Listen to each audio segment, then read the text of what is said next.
Olá, meu nome é Camila Carvalho e hoje vamos falar sobre cinema no estado do Rio de Janeiro, projeto Cultura Presente nas Redes, apoio Governo do Estado do Rio de Janeiro.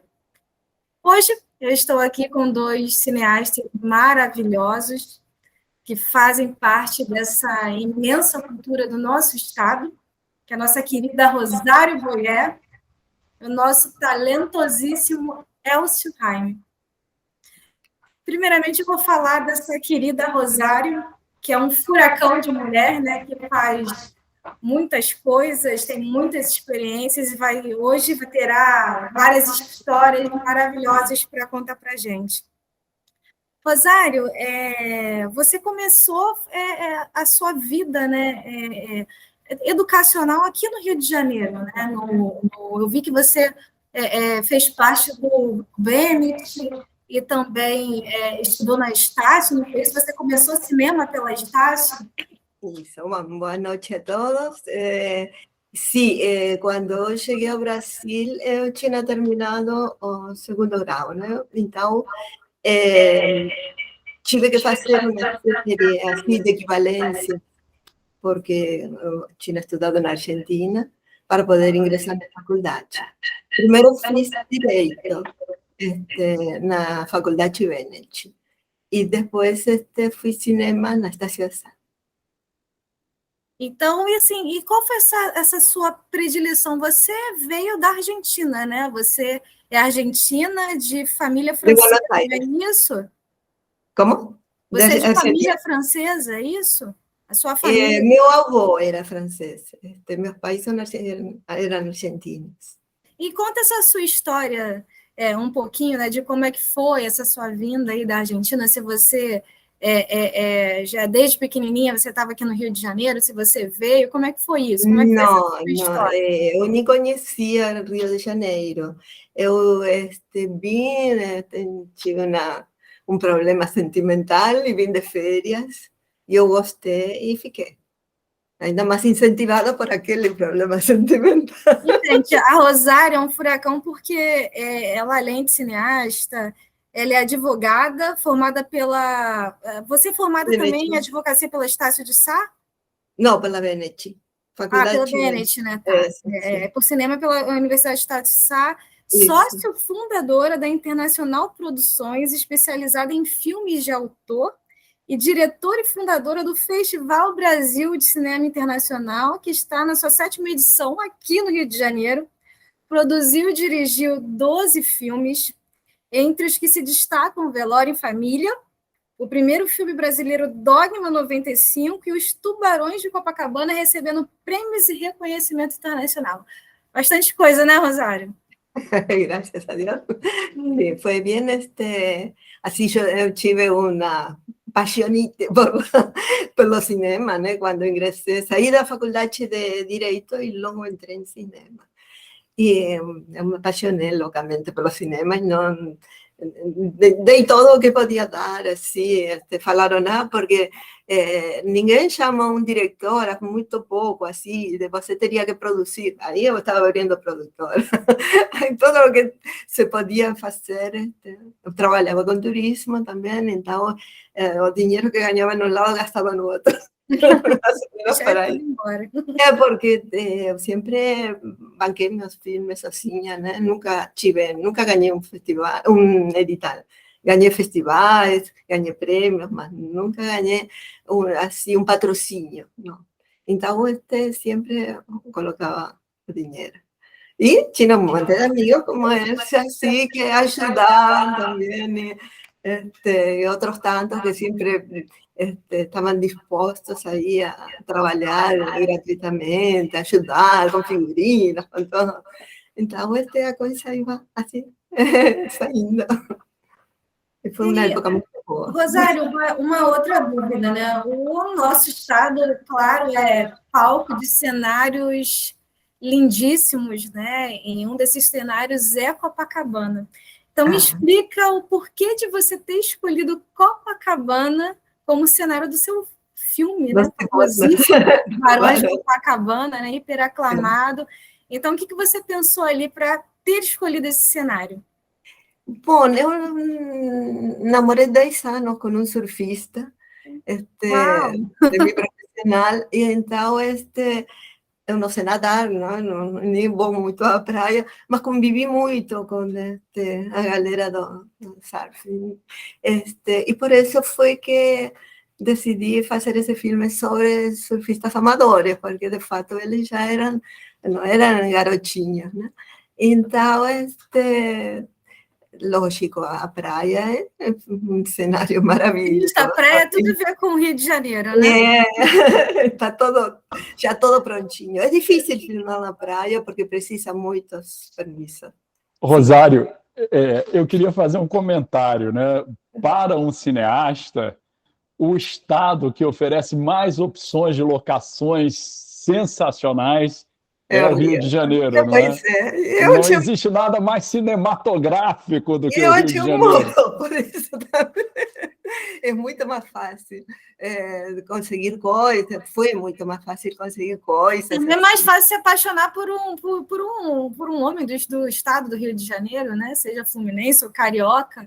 Então, é mais fácil se apaixonar, né, por um homem, seja fluminense ou carioca. Então, realmente isso vem de você. Eu sempre namorei vizinhos, sempre em Copacabana. Aqui no Rio sempre namorei pessoal que morava em Copacabana, não sei porquê, mas sim sei porquê, porque andam por lá rua, né? Enfim, pois é. E boa parte da história desse filme você tirou das histórias desse, até então, seu namorado? Sim, tinha algo... sim. Eu presto muita atenção assim, a todos os causos que me contam. Então, e as coisas que vejo e tudo. E quando eu, por exemplo, começava a escrever um roteiro, eu não tinha definição de como ia terminar, muito menos com este. Eu tenho muita facilidade para escrever, assim, corriqueiramente, mas começo como uma viagem, né? Assim. Então, ponto de partida, a reunião de um pessoal já veterano do surf, né? Por algum motivo, foi por a morte de um deles, né? Que era, lógico, mais fácil de reuni-los. E o resto vai saindo, não? Foi mudando muito, porque eu escrevo, por exemplo, um roteiro em um mês, uma coisa assim, porque não tenho todo o tempo para escrever, senão vou direto, não ando assim pensando, senão que escrevo direto. É só o tempo de escrever mesmo. Então, ele vai mudando, porque chega um momento que todos os personagens estão habitando aí na minha cabeça, eu vou ao supermercado e eles vêm comigo, né? Então, ele vai mudando de acordo com as coisas. Rosário, você está falando dos personagens, né, que estão habitando na sua cabeça. Sim. Quem não escreve, às vezes tem a impressão de que o roteirista ou o escritor é dono do romance ou é dono do roteiro. Na verdade, os personagens ganham vida própria e têm vontades próprias. Exatamente. Eles, inclusive, a vezes nos modificam. Porque modificam a forma de pensar. Coisas que a gente não tinha parado para pensar, tem que pensar por um personagem, e aí nos modificam. Então, eu não sou muito... todos dizem que o que melhor faço é escrever, né? Escrever roteiro.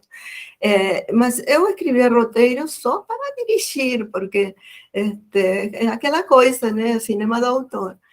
Porque não é uma coisa assim que eu gosto de fazer profissionalmente para outra pessoa. Eu não faria um roteiro para outra pessoa filmar, Porque tem isso, você fica como um mês aí, ou 2 meses, com todo o grupo indo com você a todos lados.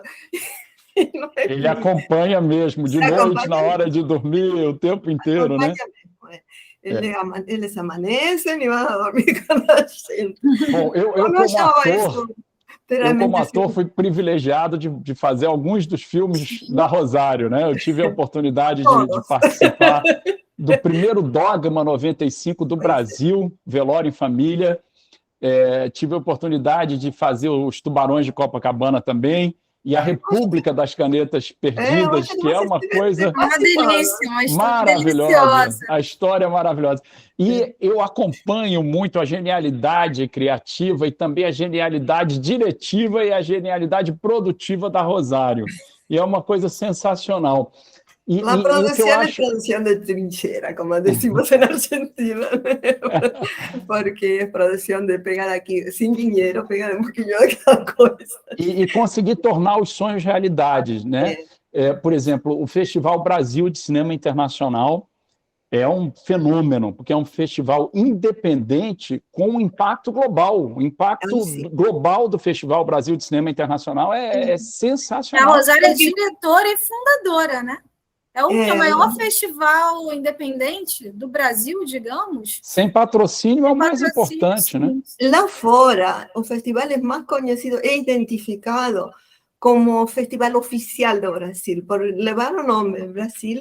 Aqui tem outros festivais mais importantes, mas eu vou muito aos Estados Unidos, porque minha filha mora lá, e lá fora eles o reconhecem como se fosse o festival oficial do Brasil. É fantástico, a gente vê a receptividade dos diretores estrangeiros, a felicidade que eles têm ao receber o troféu Brasileirinho, é uma coisa sensacional. Camila, que também é muitíssimo talentosa, e eu temos a honra de sermos os apresentadores oficiais do festival. A felicidade de quem recebe, né, as menções, os prêmios, é uma delícia de participar. Já nos quedando glamour. A beleza.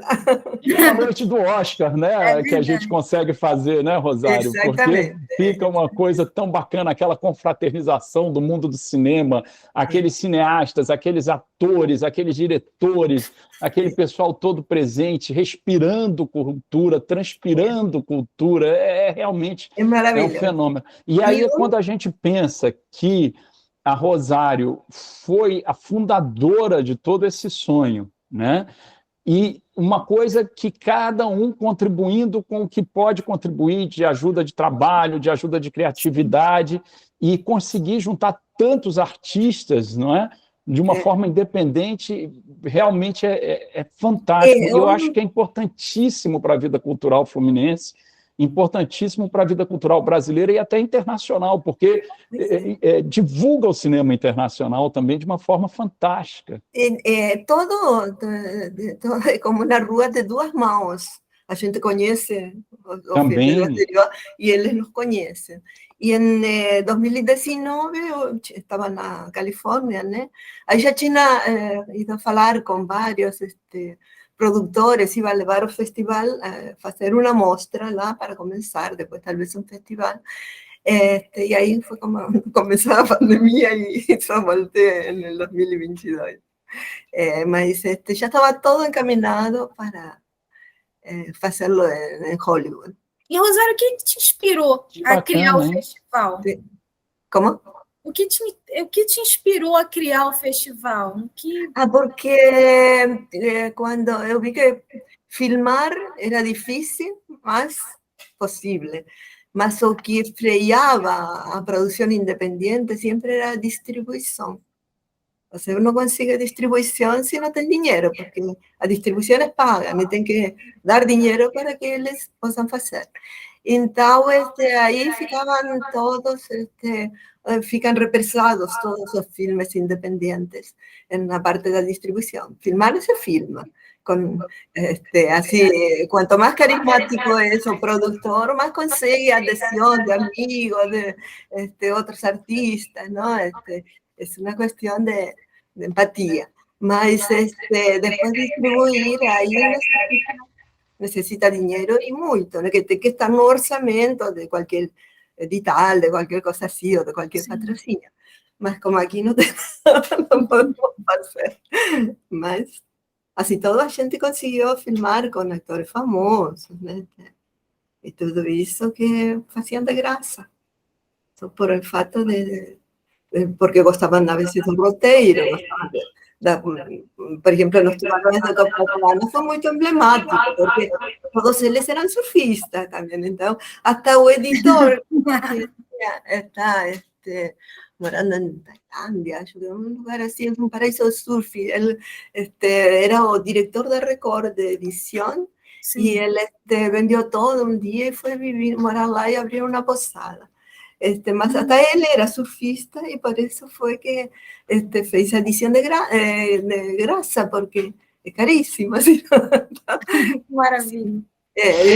Rosário, e o amor que cada um tem pela arte, né? Eu me lembro que uma das cenas dos tubarões, a gente chegou às 3 horas da tarde e saiu às 7h30 da manhã gravando. E no final, no velório, a cena do velório, e no final, às 7h30 da manhã, estava todo mundo cheio de energia, todo mundo feliz. Queríamos começar de novo. Querendo fazer de novo, não é? Uma coisa realmente mágica. Né? Quando a gente gosta, aí é aquela coisa, né? Eu comparo assim com uma paixão, porque como você faz qualquer coisa, não sente cansaço, não sente nada. Sem se cansar, não é? E, Rosário, uma coisa que eu queria que você explicasse para o público em geral, por favor, é sobre o movimento Dogma 95, que é muito interessante. Fala um pouquinho sobre o que é o Dogma 95. Isso. Bueno, o Dogma 95 foi criado na Dinamarca.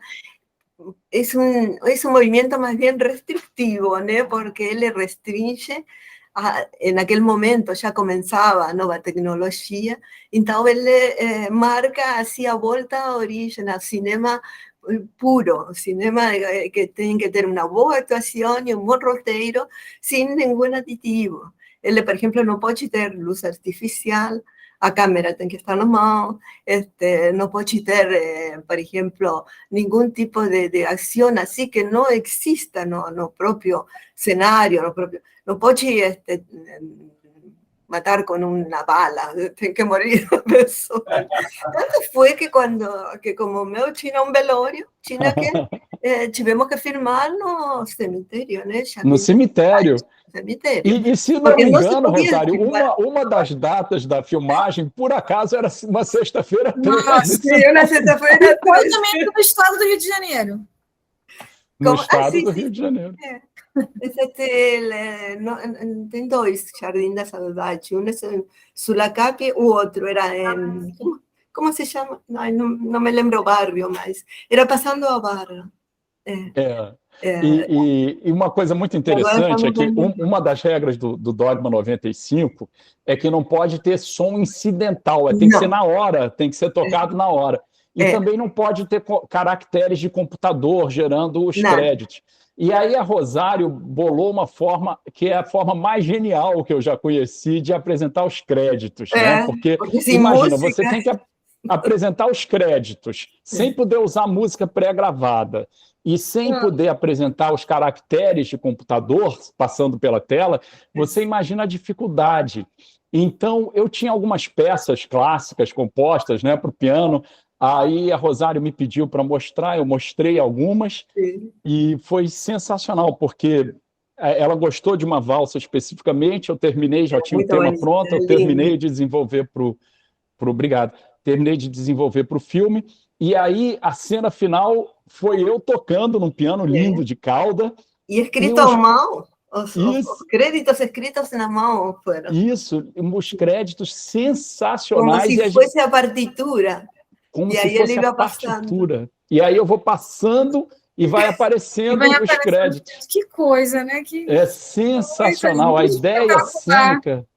Foi muito bom, né? Muito boa, foi uma ideia cênica magistral. É porque a gente batia a cabeça, que não sabia como. Agora também tinha que os diretores não podiam, que éramos Ricardo Romano e eu, não podiam ter o nome escrito. Não sei por que, entre os 10. mandamentos. E é muito inspirador, porque uma coisa assim que eu acho muito inspiradora do Dogma 95 é que quando ele foi criado, como a Rosário falou, começou muita tecnologia nova. Claro, E aí o que acontece? Hoje em dia, no mundo do cinema, você gasta, brincando, 160 milhões de dólares para fazer um filme e mais 160 milhões para distribuir e fazer o marketing do filme. E aí o Dogma 95 impede dessa coisa do dinheiro falar mais alto, porque mesmo que você tenha acesso ao dinheiro, você é limitado por aqueles parâmetros, né? Então é muito interessante, quer dizer, é o talento da no puede ser direção. también fantasía, por ejemplo, si una persona está fantasiada de rey, no, nada disso. Todo tem que ser natural. Muito E a bacana. resposta, né, à tecnologia que está avançando. Claro que a tecnologia avançou, mas durante muito tempo ele foi passando, o movimento foi passando de país a país, cada país fazia o seu, né? Isso é sensacional, quer dizer, o estado do Rio de Janeiro sediou o primeiro Dogma 95 do Brasil, brasileiro, realmente é espetacular isso, né? Feito pelo talento de Rosário Boyer. Na reunião de todos. Aí sim que foi a primeira, porque foi o primeiro filme, ainda estávamos na faculdade, então aí sim que tinha que ter amizade e união, carisma para poder redondear. Mas foi muito bom, foi uma experiência. Eu me lembro que a moça que servia cafezinho, parecida, ela não queria ir ao banheiro porque tinha medo, tinha que caminhar 20 metros, tinha medo porque era um cemitério. Oh, meu Deus! Foi, depois assim, uma experiência e tanto, mas de lado, por exemplo, estavam pessoas que realmente estavam velando, né? A gente tinha que ter um respeito aí muito grande. A gente a vezes não conseguia, sei lá, curtir assim, porque lógico, o ambiente estava muito pesado, muito triste, né? Dentro de todo. Isso deu um tom a mais. Deu um tom a mais, porque aí a atuação eu acho que saiu mais fácil. Rosário, fala um pouquinho do que foi a inspiração para escrever o roteiro primoroso, A República das Canetas Perdidas. Esse é maravilhoso. Isso realmente me inspirou minha filha, porque uma história tanto para adultos, né, quanto para crianças, enfim, para todo mundo, né? Claro, sim, eu quis fazer um tipo Simpsons, assim, né? Mas isso, minha filha de criancinha sempre dizia: mãe, las canetas, ¿dónde está la caneta? ¿No? Siempre todo el mundo buscando las canetas. Ellas deben escapar, ellas deben ir para algún lugar, porque no puede ser que todo el mundo pierda. Eu fiz essa história, Canetas Perdidas. Só para o público ter uma ideia, né, da história, né, que está por trás, é que todo mundo perde caneta e ninguém acha caneta. Então elas têm que estar em algum lugar. Em algum lugar. E era assim como cada caneta pegava a personalidade da pessoa que tinha pertencido. Que coisa maravilhosa. Pois é. E tinham feito assim, como Zumbi dos Palmares, tinham feito um lugar em uma cidade no meio de uma floresta que era só de caneta. E tinha de tudo, tinha governador, tinha...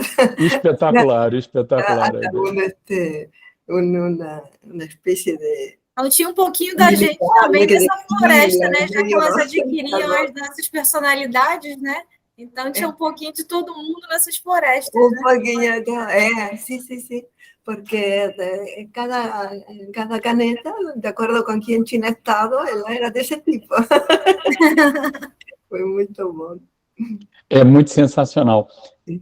E, Rosário, quando você vai gravar, você já tem um storyboard na sua mente de como é que vai ser aquela cena, ou você deixa para fazer na hora, ou você já planejou antes? Como é o seu método criativo da captura da imagem em si? O primeiro filme, que foi Voodoo, eu ainda estava na faculdade, eu filmei no primeiro período da faculdade, Disseram, vocês têm que filmar, que tem tudo aqui. Não era tão assim, depois faltava editor, né? Ninguém sabia editar, eu tive que ir a fazer um curso, porque naquela época estava recém começando, ninguém sabia editar, aí tinha, as pessoas que filmavam tinham que ficar esperando, né? Mas ahí fiz todo un storyboard enorme, con unas folhas grandes, todas penduramos. Después no sé más. El sistema es muy trabalhoso. Muito trabalhoso, né? Então, primeiro você chegou a fazer o storyboard. Todo. Todo. Porque a China que apresentar ao diretor do núcleo para ver se aprovava, porque, lógico, todos os equipamentos eram da faculdade. Aí tinha que passar, né, por uma autorização. Aí, para isso, tive que fazer o storyboard. Isso. E atualmente você já usa mais o seu feeling, né? Não, atualmente eu faço assim para mim, apuntes e essas coisas, mas não assim porque storyboard lo marcan porque lo penduran numa madeira, né? Mas isso eu não faço mais assim, porque não se usa, não, as pessoas nem olham, né? Nesse mesmo. É verdade. E eu acho uma coisa interessante, sabe, Rosário, quando a gente vai gravar uma cena, de repente a gente tinha uma pré-concepção de fazer de uma forma X, e quando a gente chega no momento, o ator está com uma determinada característica física que não esperava, de repente uma espinha, ou de repente o cenário está um pouquinho diferente para uma continuidade. Então a gente é obrigado a mudar. Não é? A flexibilidade eu acho uma coisa fundamental nesse caso. Né? Nesse momento. Você sabe que eu tinha um grande mestre, o Alcione Araújo, infelizmente saudoso, grande escritor, grande filósofo, e numa das peças dele ele tem uma frase que eu acho espetacular: quem não se transforma, se deforma. Olha que genial. Isso é muito importante para o cineasta. Ele tem que até estar pronto para mudar ali a ideia dele naquele momento. Aqui chamam de jogo de cintura. Mas é verdade. Tem que estar aí preparado para todo. Tem que ter uma agilidade muito grande, não é? Tem que ter uma presença, né, da cena muito grande, muito pungente. Nesse momento, no primeiro longa, que foi o Vigia, eu tive que trocar o roteiro várias vezes. Uma menina ficou grávida, eram 5 minutos, uma ficou grávida. Tive que trocar no momento, porque, lógico, vai levando, né? E vai se fazendo, né? Vai fazendo, No próprio velório, houve uma situação que uma das cenas teve que ser regravada muito tempo depois, não é? Ela foi, na realidade, o velório se filmou 2 vezes, né? Porque a primeira no estaba bien, como no podía tener iluminación propia de cinema, a cámara noche no pegó bien, estaba todo muy oscuro, ¿no? Y realmente no, el lugar de velorio no era así, es que la cámara estaba mal, ¿no? Mas ahí filmamos la segunda vez, ¿no? Todo en 2 días también, la primera también en 2 días, porque tenía que ser todo corrido, no podía ni siquiera parar y filmar para otra vez. Y ahí después lo que refilmamos fue actuación de quien hacía de Morto, del hermano de Morto, porque era más problema de actuación, no China pegó muy bien. Mas eso fue lo que se refilmó y que ele brigaba con los filhos, ¿no? Con que sería o sobrinho, y estaba, eu acho que exigía mucho do actor, más do que de repente a pessoa estaba dando. Aí a gente filmou e tentamos puxar o mais possível dele. E como é que você vê hoje em dia, Rosário, essas novas tecnologias, que os celulares estão adiantadíssimos, não é? E as plataformas como de distribuição que existem, quer dizer, de vídeos curtos e vídeos longos, como é que você está vendo hoje em dia? Eu não estou muito interiorizada com isso, não. Realmente, eu acho que é uma falha grande de que uno podía saber todo, menos isso, essa parte da publicidade, da divulgação. Eu estou muito muito fora, senão talvez tivesse sido diferente o resultado, né? Mas nessa parte eu não estou muito interiorizada. Entendi. E fala um pouquinho para a gente, por favor, das dezenas, centenas de prêmios que cada filme seu recebeu. Conta como é que é, por exemplo, você ter a dádiva, né, de ser premiada num festival nas Filipinas, não foi? Também nas Filipinas, e receber um prêmio internacional. Que coisa espetacular. Parabéns, Rosário. Como é que foi? Me conta. Fui a Cuba 3 vezes também. Cuba também. En Cuba gané un premio en dinero. Gané qué bacán. $5.000. Fue el único lugar así que gané un premio en dinero. E nesse momento aí passa um filme na cabeça, né, Rosário? Como compensou, né? Sim, essa parte. Aquele esforço, né, de estar sendo reconhecida internacionalmente. Porque como eu digo, o cinema foi assim o amor de minha vida, né?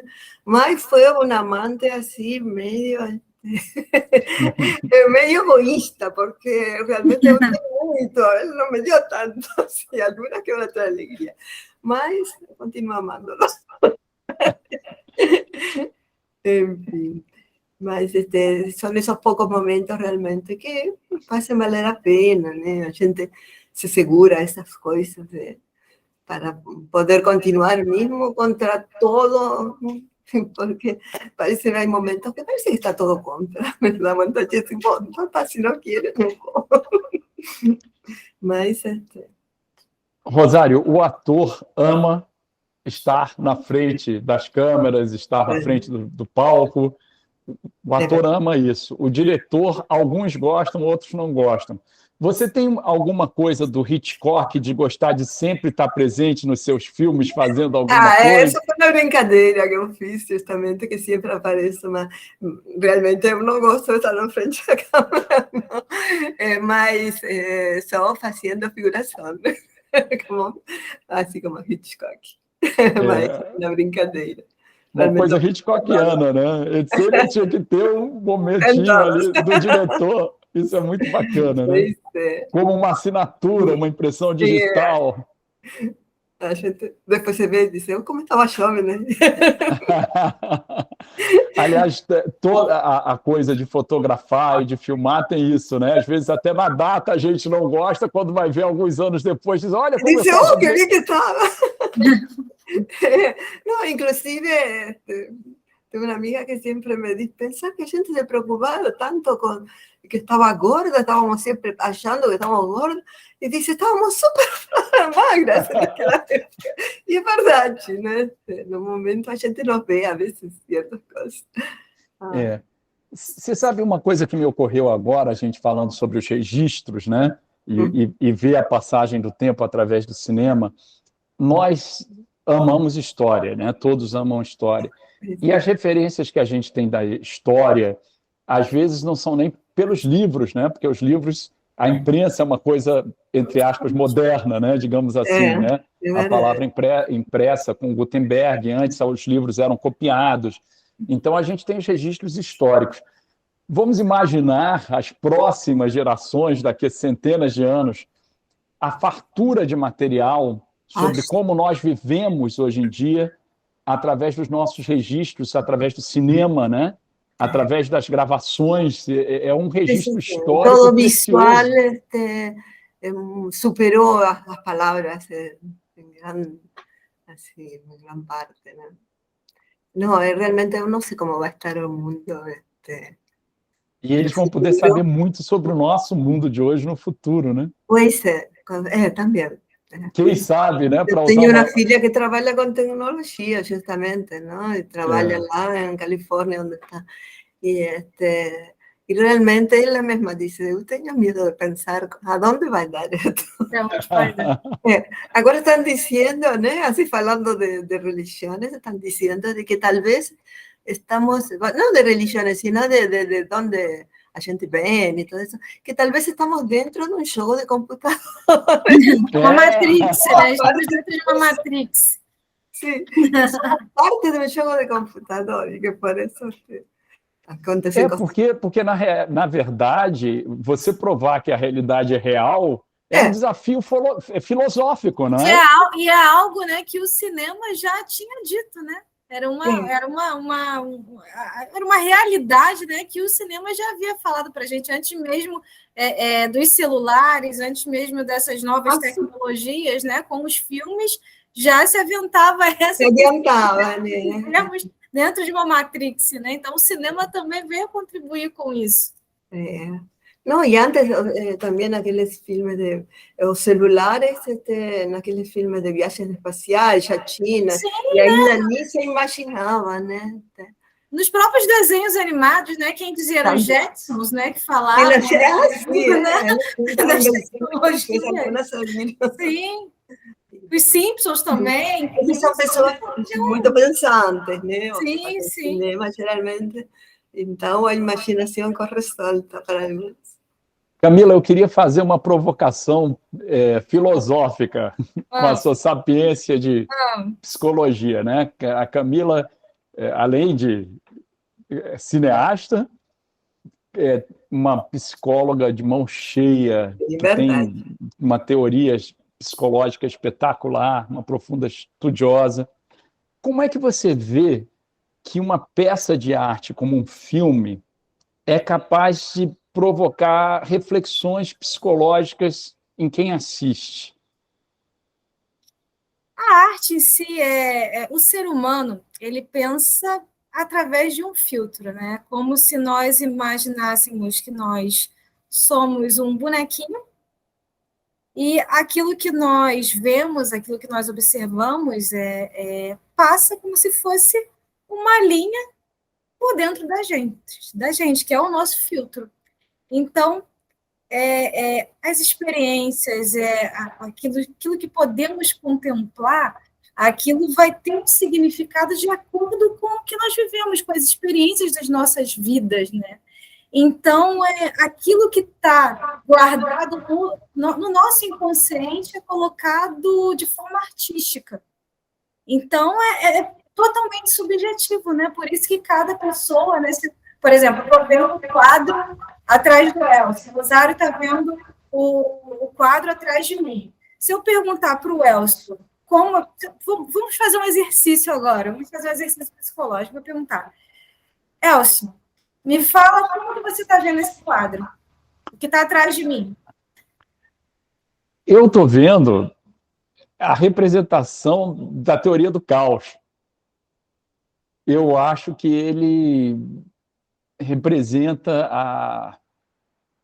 a falta de sentido, se houver uma falta de sentido. Eu não acredito que não haja um sentido, né? Por acaso, até é um quadro meu, pintado por mim, esse quadro. Mas quando eu pego lá do artista plástico, eu sempre represento o que seria a falta de sentido do universo se não houvesse um criador, se houvesse a teoria do caos imperasse. Então, eu tento representar o absurdo através da minha pintura abstrata. É o que eu busco. Agora eu pergunto para Rosário. Rosário, como você descreveria o quadro atrás de mim? Eu vejo a Bela e a Fera, porque aí essa parte de cima parece um rosto do animal que se convierte no príncipe.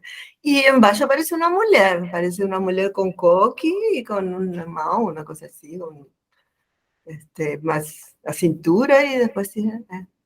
sei lá, vê, parece, não sei, está seu rosto na frente. Essas duas definições diferentes, né? Por conta das experiências de vida, né? Então, por isso que a arte, né? Ela define o nosso inconsciente, aquilo que for aguardado, né? E o que está descrito, né, nas nossas vivências, em tudo que a gente filtrou, né? E naquilo que a gente projeta para o mundo.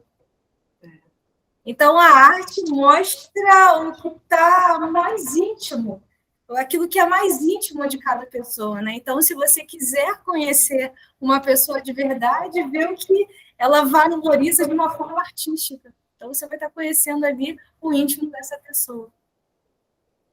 Muito interessante mesmo. Muito interessante. Verdade. Absolutamente sensacional. A arte tem essa capacidade transformadora. Ah, sim. A gente não é o mesmo depois de ver filmes importantes, né? Eles têm essa capacidade de nos transformar, nos fazer ver questões sob óticas diferentes e também fazer a gente, às vezes, partir para a ação. Tem uma frase do Marco Aurélio, se não me engano, ele é mais ou menos uns 200 depois de Cristo, que ele fala que o maior medo que nós devemos ter não é morrer, mas sim não começar a viver. É uma frase fantástica. E, de repente, uma obra de arte pungente como o cinema, um filme, que às vezes ele até coloca as coisas de uma forma tão clara, e por ele ser uma obra de arte, ele às vezes é um soco de realidade na cara de quem está assistindo. De repente, o cinema tem essa possibilidade de compelir a ação, de nos fazer agir, de nos fazer começar a viver. Então, realmente, acho que o cinema tem esse papel de uma forma importantíssima na vida da gente. É engraçado, né? Quando a gente fala dessa subjetividade, eu vou até falar de uma experiência nossa, né? Quando nós estamos vendo filmes juntos, eu sendo psicóloga, né? E Elcio, né? Tendo essa veia mais artística, a gente está vendo o mesmo filme, né? E o interessante, né, que ele foca logo naqueles detalhes do filme. Eu já estou ali elaborando as teorias psicológicas dos personagens dos filmes. Então, é interessante a gente ver a distribuição, né, dessas subjetividades, como é que realmente passam pelo filtro ali da essência da pessoa, do que a pessoa faz, né, de como ela projeta a vida, de como ela projeta o mundo. É muito legal, muito interessante isso. Por isso que realmente a arte comunica, né, a essência, aquilo que a gente tem de mais íntimo. É verdade, Camila. E essa observação sua é muito divertida, porque às vezes eu estou analisando a interpretação do ator, a interpretação da atriz, a iluminação, como é que o diretor encadeou o roteiro, se qualquer coisinha que me incomode, eu digo, ele fez isso assim, por que ele não fez assado, né? Eu estou muito ligado a coisa da cinematográfica em si, né?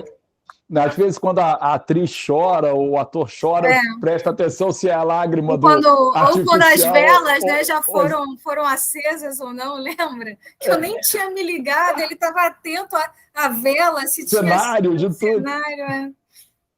Quando me lembro o primeiro dia da faculdade, que o professor falou, vocês vão perder a inocência aqui. Vocês nunca mais vão conseguir ver um filme, disfrutar de um filme como antes, porque vão perder a inocência, vão estar buscando onde está detalhes, essas coisas, né? Como foi feito e tudo isso. Ele falou fantástico, isso. É fantástico. E você, Rosário, quando você vê um filme, você nota que você faz mais observações para si mesma em um determinado detalhes ou você assiste de forma neutra? Como é que é seu olhar? Por exemplo, que eu tenho uma capacidade assim meu olho é muito vivo e enseguida qualquer coisinha que pule assim a edição, não sei se porque eu editava, né? Eu logo vejo quando, por exemplo, não tem a continuidade, fala, pode ser um segundo e eu já estou vendo. Não chego parece que não estou imersa totalmente na história, né? Que estou buscando que coisa.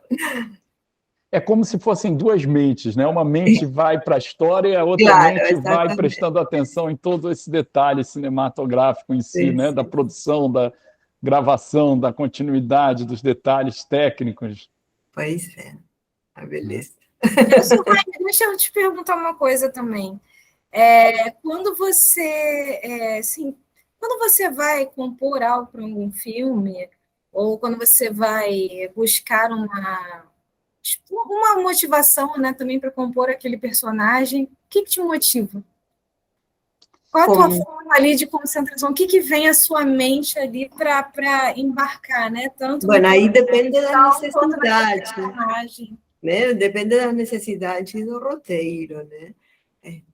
Às vezes eu tento, por exemplo, fazer una personaje más marcante ahí y procuro alguna cosa que toque mucho, que sea demasiado específica de esa persona, ¿no?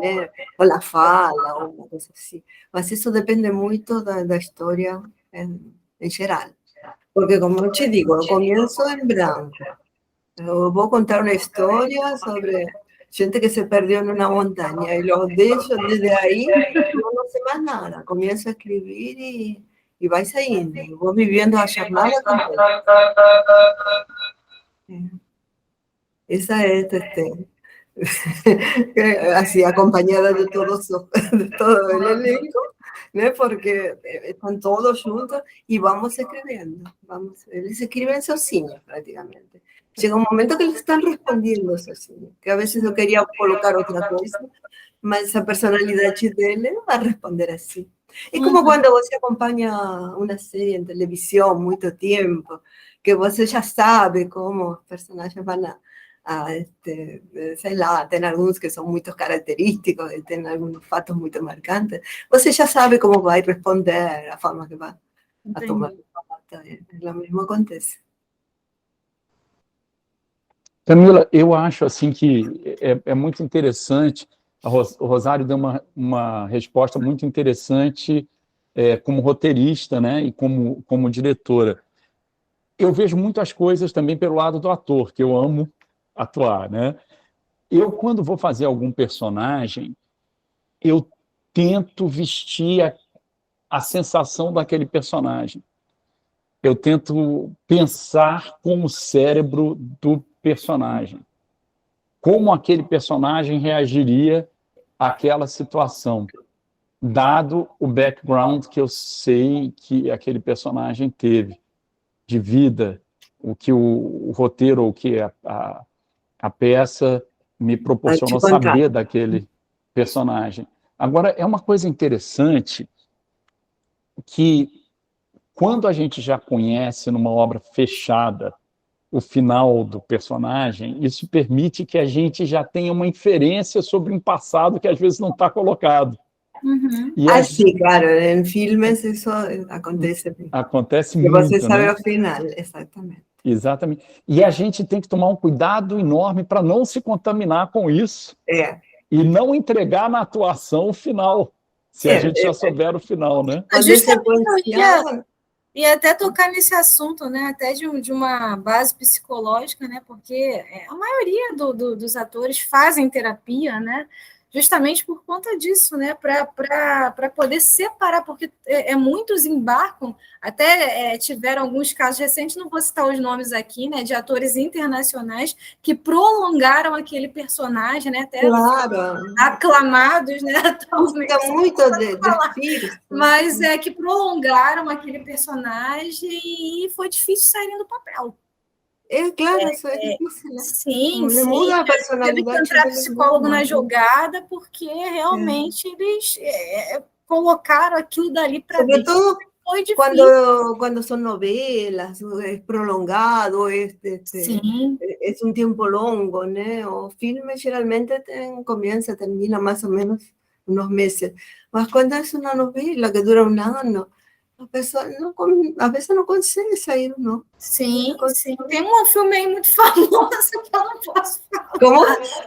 Mas, assim, o ator ali, ele se achou ali, tal personagem, por um bom tempo. E até hoje eu acho que ele ainda se acha. Eu acho que sim. Não teve aquele, como era?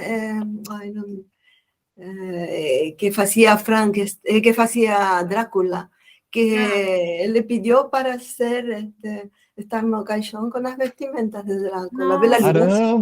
Bela Lugosi, eso. Que coisa, le pidió para estar vestido de Conde Drácula. Que coisa. E a gente tem também o exemplo do grande cineasta, né? Um gênio do cinema brasileiro, o Zé do Caixão, né? Com as unhas. Ele vestia aquele personagem dele o tempo inteiro. Vocês lembram o tamanho das unhas e a coisa era o personagem propriamente, né? Sim. Isso é fantástico. Porque, às vezes, o personagem é maior do que a pessoa, né? e a pessoa fica seduzida pelo poder daquele personagem e fica muito difícil. Uma coisa que eu acho que deve ser terrível, Rosário, para o ator e para a atriz, é quando faz um grande vilão na novela principal, sendo odiado pelo Brasil inteiro, né? Imagina o que não é. Mas hoje está ocorrendo o efeito inverso, né? Na verdade, estão vendo a humanidade por trás daquele vilão. Se você verificar nas novelas, né? Nessas novelas famosas, quais os personagens que ficaram em evidência? Os próprios vilões. É verdade. Quantos, né? Então, realmente está se colocando essa humanidade, né, dentro dos vilões, até nos próprios filmes mesmo. Eu posso citar a Disney, né, recentemente, que colocaram a Malévola, né? Contaram a história por trás da Malévola, do porquê dela ter chegado à Malévola e tal. Então, tá ocorrendo esse efeito também, né? O vilão está saindo daquela posição de mal ali, mas sendo visto como um ser humano, né? Passivo de erro. Por isso fizeram a segunda parte, explicando, claro. Sim. É verdade. Rosário, quando você escreve, você começa a escrever, você falou, você não tem ideia do que vai ser, né? Começa aquilo a nascer. Eles me surpreendem. Não é? E se surpreende, né? Os personagens me surpreendem sempre. Você não tem a marcação do vilão e do protagonista, do antagonista e do protagonista. Não, até porque eu gosto mais da zona cinzenta, né? Que todos têm algo de bom e algo de ruim. Isso é muito interessante. É muito inspirador. Rosário, vamos fazer uma rápida... perguntas e respostas rápidas. Um filme. Eu gostei muito de Nove Rainhas, do argentino, de Ricardo Darín. Que legal. Um diretor. Diretores tem vários. Eu preferiria não nombrar ninguém, porque, sobretudo de aqui do Brasil, eu gosto de vários, e outros podem ficar ciumentos. Ok. Uma atriz e um ator internacional para evitar ciúmes nacionais. Você já trabalhou com atores tão fantásticos, né? Uma característica que eu acho muito interessante da Rosário é que ela consegue extrair do ator uma qualidade interpretativa, porque eu acho que ela deixa o ator tão à vontade que o ator dá tudo de si naquelas interpretações dos personagens que a Rosário escreve, né? E até no próprio ato da filmagem do filme em si, ela deixa o ator muito à vontade, a atriz muito à vontade. Então, você tem uma verdade nos atores, nas atrizes que trabalham nos filmes da Rosário espetaculares, né? Mas vamos pegar os internacionais para não ter esse ciumeiro nacional. Um ator internacional e uma atriz internacional, por favor. Eu gosto muito de Meryl Streep, como mulher, né? Ela encaixa bem em fantástica, né?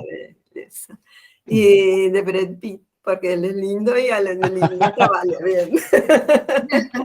Nem precisava trabalhar bem. Uma coisa interessante, Rosário, é que os heróis, assim, em muitas produções hollywoodianas, eles são monossilábicos, não é? Eles evitam falar muito. Tem aquele ar de mistério, são big close sempre no rosto, e não falam muito. E o Brad Pitt foi vítima disso durante muitos anos, né? Sim. E aí começou a ter filmes em que ele começa a falar muito, né? Como Club Fights, né? Clube da Luta, ele fala. E chega a ser uma surpresa, porque a gente está acostumado a vê-lo como aquele protagonista máximo, monossilábico, endeusado pelo mistério do silêncio, né? E, de repente, a gente descobre que ele sabe trabalhar tão bem, né? Interessante, né? Pois é, não, ele trabalha muito bem, realmente. Não é? É verdade. Vocês acham que isso daí, bom, não quero criar polêmica aqui, né? Mas vem de um preconceito até dos tempos de Hollywood, desde Marilyn a Brad Pitt, como se fosse a carinha bonita, tem que falar pouco, né? Porque quando a gente vai ler, né, sobre a história de Marilyn, muito se fala que ela partiu, né? Mas sem ter tido a sensação de ser reconhecida como uma atriz talentosa mesmo, de fato, pelos trabalhos e não só pela beleza. Isso daí estaria fadado a acontecer com o Brad Pitt e outros atores, né? Bom, ele passou a barreira, né? Ele passou a barreira do sonido, então já se produz. O problema é quando o ator não tem condições ou não quer, né, produzir-se o encaixam sempre no mesmo papel, no mesmo papel. Aí é quando acabam com ele. Mas no caso de Brad Pitt, ele mesmo se produz, faz papeles mais complexos e tudo isso. Ele é muito beneficiado até, porque hoje em dia os atores conseguem ganhar tão bem, né, os que ficam conhecidos lá fora, que podem depois se autoproduzirem.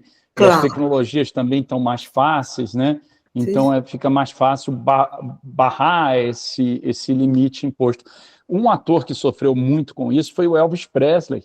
O sonho do Elvis Presley era ser reconhecido, né, como Marlon Brando, ser reconhecido como James Dean.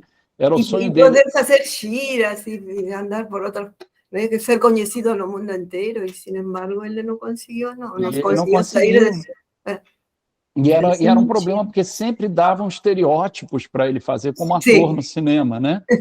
Ele teve dois ou três filmes, ele teve 2 ou 3 filmes que ele teve mais oportunidade de atuar, mas foi assim um ponto da vida dele que ele tinha muito sofrimento por não ter podido fazer os papéis que ele queria fazer no Mas cinema. também o público ia para ver aquela coisa, né? Ele cantando com a garota bonita. Eu acho que mesmo que ele fizesse outro tipo de filme, ele não sei se teria público. Talvez teria a mídia apoiando, se ele era bom, né? Eu acho que atuava bem. Mas o público, quando vai para ver uma coisa e le dão outra, geralmente é complicado, né? É complicado. Você sabe, Rosário, ele voltou, ele fez um grande show de retorno aos palcos. Se não me engano, foi o show de 68, que foi dirigido por um cara chamado Bannon. E o Coronel queria uma coisa assim mais suave e o diretor queria uma coisa mais visceral. Então, ele foi apresentado pelo telefone com uma música que ele interpretou divinamente bem, If I Can Dream, que é uma música que fala de uma humanidade melhor, de um sonho por uma humanidade melhor. E assim que ele ouviu essa música pelo telefone, ele falou: eu nunca mais vou cantar uma música na qual eu não acredite. Aquilo foi um divisor de águas. E aí ele voltou a ser o Elvis Presley, né, de sempre, né? A mí me llamó la atención la cantidad de músicas de Natal, de natalinas que ele tem. Sim. Ele tem vários álbuns, minha filha tem, por isso eu não sabia, na época eu não tinha conhecido essa música. É verdade, os rocks eram mais divulgados, né? E porque agora a casa dele também ficou assim, essa Graceland, né? A visitação, como especialmente no Natal, porque ele gostava muito de Natal. Mas ele gravou muito de Natal. Muito. Ele gravava muito de Natal. Você podia fazer para este Natal algumas músicas dele. Bacana, né? Eu tenho um musical, Rosário, que chama Natal com Elvis e Sinatra, justamente resgatando essa coisa da tradição, principalmente estadunidense, dos cantores todos gravarem músicas de Natal. É muito comum. Isso, eles cantam um repertório. E uma outra coisa interessante também dos cantores americanos é que você tem o Great American Songbook, que são aquelas canções. O Elvis até ficava um pouquinho fora desse repertório, mas cantores costumam repetir aquele repertório, que é mais ou menos padrão entre todos os grandes cantores americanos. E aí é muito interessante a gente ver como cada um dá a cor da sua personalidade para aquela obra musical. Isso eu acho muito interessante da tradição americana, da música, né? Então você tem a mesma música gravada pela Ella Fitzgerald, pelo Tony Bennett, pelo Frank Sinatra, né? É bem interessante, os grandes, né? todos passeiam por aquele repertório. Agora, recentemente, o Rod Stewart, que regravou vários álbuns do The Great American Songbook, eu acho isso uma característica muito interessante. Nos cantores brasileiros, você tem alguns clássicos que são regravados várias vezes, mas existe muito repertório próprio de cada um, não é? Então, aí aquela música você já sabe que vai ouvir muito provavelmente com aquele cantor. Me parece que existe uma pequena diferença legal entre os países, entre o direito de copyright e o direito autoral. É um pouquinho diferente. Eu acho que no Brasil o autor tem a prerrogativa de autorizar ou não uma gravação, e pelo copyright eu acho que desde que você pague o que deve e você cite o autor, você tem direito de usar aquela obra. Eu não tenho tanta certeza dessa parte jurídica, mas é o que me parece que acontece esse fenômeno nos Estados Unidos, com relação à música, pelo menos, né? Bien que esas de Natal já estão todas assim. Eu acho que já são todas tão velhas que não já estão no domínio público, não é? Domínio público, parece. Devem estar no domínio público. E um outro fato interessante também sobre a música do Elvis é que ele ganhou 3 Grammys cantando música gospel. E não ganhou Grammy com rock and roll. Olha só que coisa incrível, né? Inacreditável. Verdade. Rosário, e agora que você está nessa ponte aérea, Califórnia, Rio de Janeiro, Califórnia, como é que você vê a cena cultural em cada estado? Eu não tenho ainda tanto contato lá para saber, né? Mas eu acho que é muito mais fácil lá fazer filmes e tudo isso, conseguir patrocinadores. Eu tenho uns amigos que eles só fazem assim um grupo, nada mais, colocam, acho que chegam a $1 milhão, e depois eles sabem que o vendem mesmo assim em sistema de streaming e tudo isso, e se paga o filme. Então, já está uma parte bem assim, indústria, bem possível para fazer. Vou tentar quando for morar lá, vou tentar entrar mais.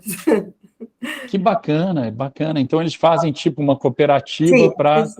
Sim, uma cooperativa assim entre amigos, de atores, todos, ou músicos, es decir, aquela cooperativa, como grupo que a gente tem, né, de que filma, somos sempre os mesmos. Então, le fazem assim, essas mesmas pessoas com a mesma ganância vão colocando e se vão, sabem que tem um cupo, né? E eles vendem nosso. Que interessante. Rosário, e que conselho você daria a um jovem cineasta? Sim. Alguém com 18 anos que está com sonho de fazer cinema? Agora. Não entra. Pois não venga a perguntar a alguém que está no fim da linha. Não, aqui tem que estudar e tem que tentar ir fazendo também.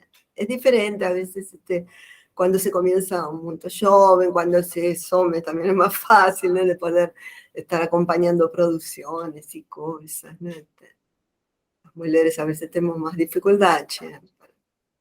Mas a coisa é estudar e tentar saber, tentar acompanhar, sobretudo, essa vertigem de hoje em dia, de que vai mudando todo, vai mudando câmera, vai mudando toda forma de fazer, né? Aí tem muita coisa para acompanhar.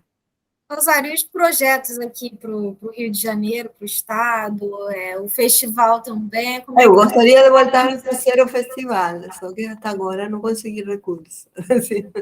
Estaria pelo 8º festival. Eu queria tentar fazer, mas estamos aí. Vamos ver. Vamos conseguir, se Deus quiser. Se Deus quiser. Que é muito importante, é uma coisa muito, muito, muito importante para a cultura cinematográfica. Acho muito importante para o cinema. O cinema realmente estando representado nesse festival tão bacana.